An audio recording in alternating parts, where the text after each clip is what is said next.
Hi, I'm Jeanette Roche. This is Forum Daily West. Here are some of the top stories we have lined up for you tonight.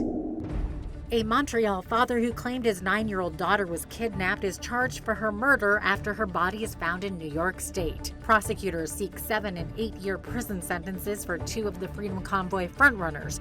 Both Chris Barber and Tamara Lich were found guilty of mischief during the 2022 trucker protest in Ottawa. 55,000 Canada Post workers are voting on the latest contract offer from their employer. Thanks so much for joining us. A 45-year-old Montreal man has been charged with second-degree murder in New York in the death of his daughter. New York State Police say Luciano Fratolin is also charged with concealment of a human corpse. Police say the body of 9-year-old Melina Fratolin was found over the weekend near the Vermont-New York state line. The investigation has determined sometime after Melina's phone call with her mother and before Monsieur Fratolin's 911 call, he allegedly murdered Melina and left her body in a remote area where she was later discovered by law enforcement.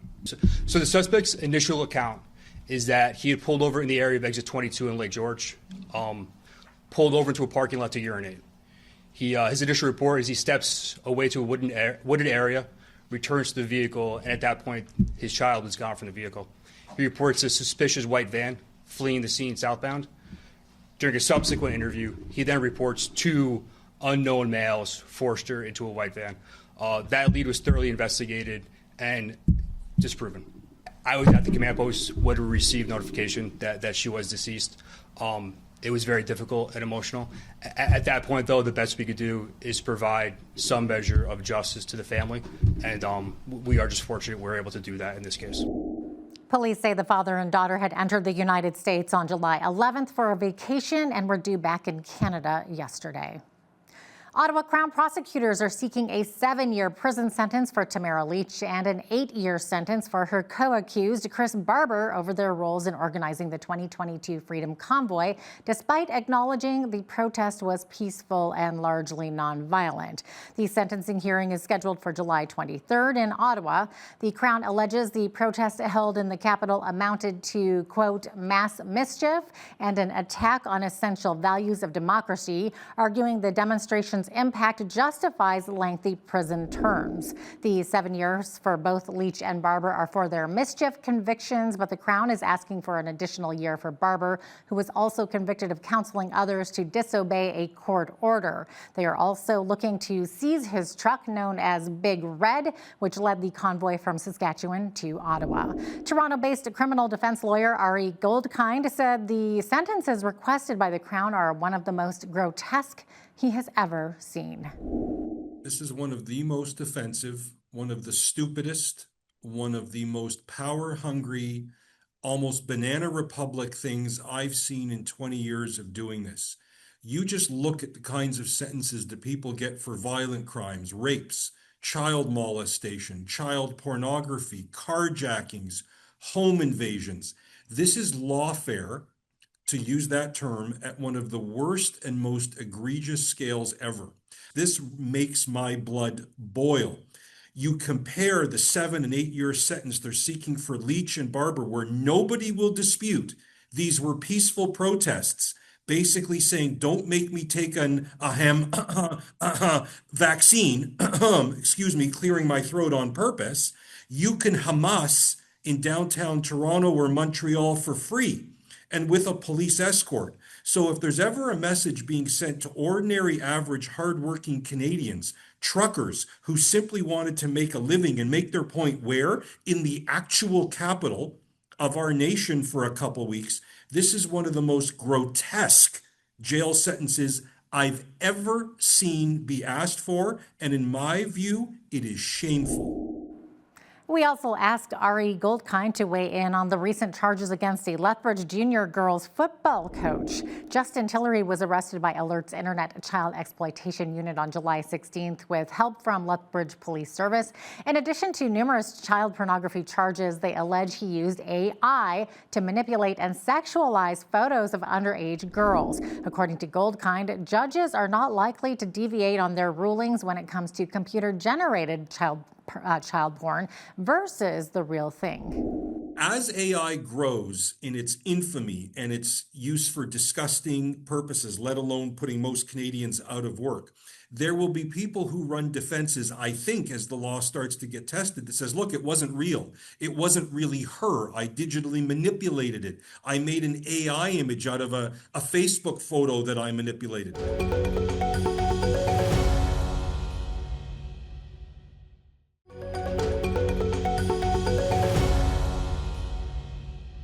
Canada's premiers today are meeting for the next 3 days, and first on the agenda is discussions with Indigenous groups. Trade and tariffs are also being in the part of the main topics, particularly when they meet with Prime Minister Mark Carney on Tuesday.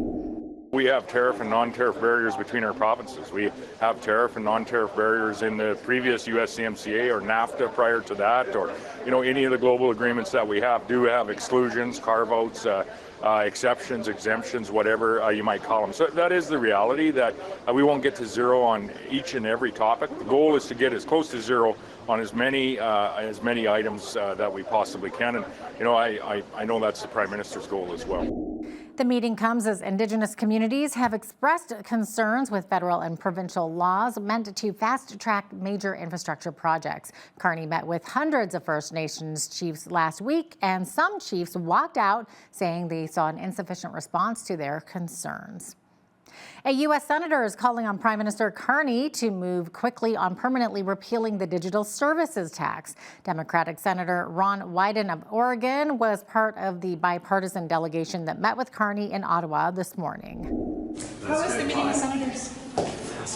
It was good meeting. Good, very good meeting. Thank you very much. We want to work with all sides, the executive branch in both countries, to get some stability back in the economy in the United States and in Canada. I made a couple of suggestions. The first is we ought to be trying to reinvigorate the U.S.-Canada-Mexico agreement, and all of my colleagues share that view.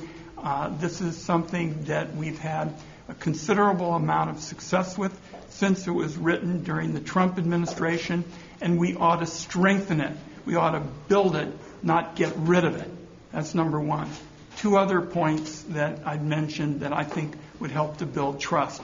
We talked about the digital services tax. You all, to your credit, said you're not going to collect it. I asked that Canada move as quickly as possible to get a law passed in Parliament, making sure that it's gone permanently. The Prime Minister was receptive to that. He said he would get on it in the fall. So I think that's number one. Number two, in our part of the world, softwood lumber is enormously important, and we asked about how we could make progress on dealing with that issue, which has been an irritant between the United States and Canada for decades and decades. And I think we now have a clear idea of how to proceed, and that's to build around some sort of quota arrangement. And the Prime Minister said he was open to that. So lots to work on, but it's all about strengthening the trust between our two great countries.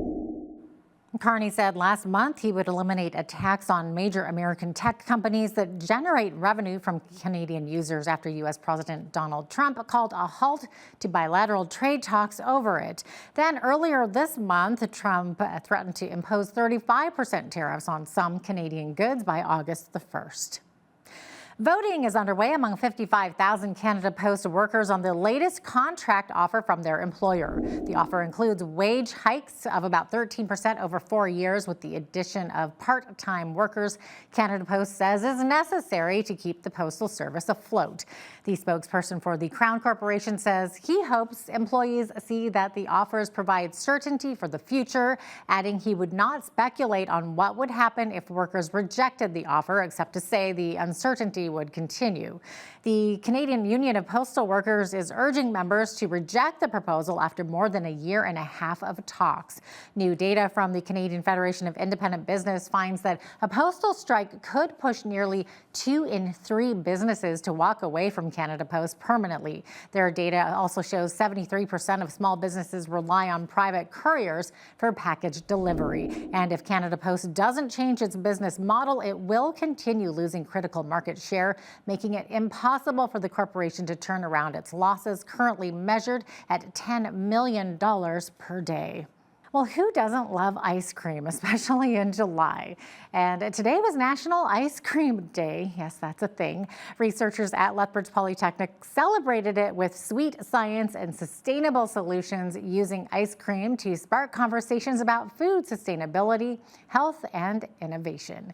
A research scientist with the Polytechnic analyzed how the popular dessert can be used to preserve underutilized crops like Indian gooseberries and byproducts like orange peels to support healthier and more sustainable food choices. With the ice cream, the main thing is like we can preserve whatever post-harvest losses are of like any carrot, papaya, or any crops which are perishable. You can simply convert it into any product, add it to ice cream, and simply preserve it. We have not to do anything further.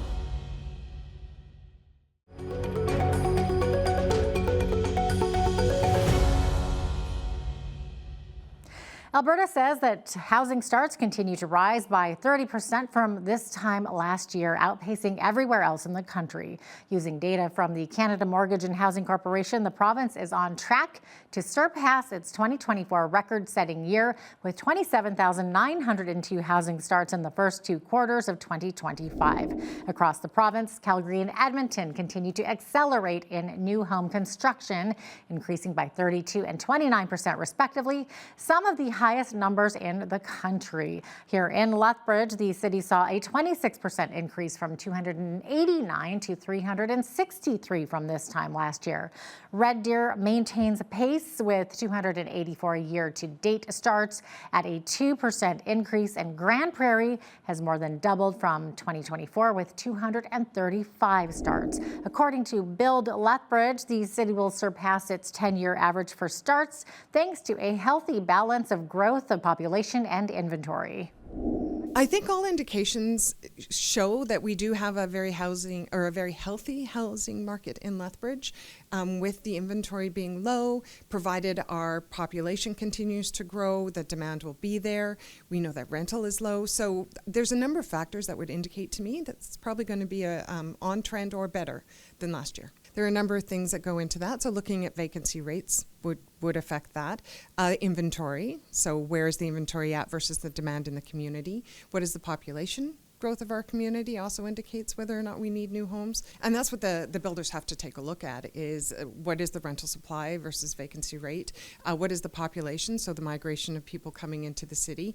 And it's good to ensure that we have that balance. What we are seeing is that the inventory is remained significantly lower than the 10-year average and has sort of stuck based on the first and second quarter of last year. So it's about on par, even though we've seen such an increase in housing starts. So that indicates that their houses are being absorbed, and so we have to continue to build. Despite making up less than 13% of Canada's population, Alberta built nearly a quarter of all housing starts in the country in the first half of 2025. Starting today, Lethbridge residents will be able to give their feedback to help the city continue to improve programs and services. The City of Lethbridge is launching a community satisfaction survey. Tara Grindle, Communications and Engagement Manager, says this 10-minute phone survey is like a targeted pulse check aligned with the city's key performance indicators. Forum Research Incorporated will conduct the phone survey on behalf of the City of Lethbridge. This survey is actually more on an administrative side, just trying to get, it feeds into some of our KPIs, so our key performance indicators at the city, of how we're doing and being able to measure that so we can always be continuously improving. There is definitely some specific questions about 311 and customer service, and then there is just overall like being able to say how satisfied are you with parks. Communications is one as well. You know, we want to know how do people get their information from the city and how do they want to get that information so we can make sure that everybody's really informed about what's happening. So it's really an overview of some of the big buckets that we have and trying to gauge how people feel about those different programs and services we provide. So new to the city is kind of setting these goals in each department, and lots of the departments identified that satisfaction survey as the key way to get information from our residents. So we really want to make sure that we're doing that on a frequent basis so those departments can be checking that measurement and going, are we meeting it? No, we're not. We need to be doing something different. So it has a lot of impact actually on how we're going to run our programs and services. The city says the survey is being conducted in two formats, a statistically valid telephone survey and an open link survey available online until August the 15th. Lethbridge drivers will notice some disruptions this week on 5th Street South between 1st and 6th Avenues. As part of the Reimagine 5th Street South project beginning today, the city will be doing sewer inspections and survey work along the roadway. From Monday to Friday this week between 7 a.m. and 7 p.m., crews are working at multiple locations along that corridor to inspect the sewer system. Crews need to access manholes located in the roadway. Temporary lane or parking closures are expected at each site, lasting about 2 hours. The city will put parking restrictions in place the night before each closure to prevent vehicles from being trapped within the work zones. Once work at each location is complete, parking will be reopened for public use. Motorists are being asked to follow posted traffic control signage and respect short-term no parking notices to help crews complete the work efficiently and safely. Well, most of us love summer, but one of the big downers of the season is, of course, the mosquitoes. The Lethbridge Pest Management team is intensifying its monitoring of areas with standing water to curb the increase of mosquitoes, gnats, and black flies. Although the current rainfall may have caused an uptick in larval activity, relatively dry conditions have kept levels under control, according to the city.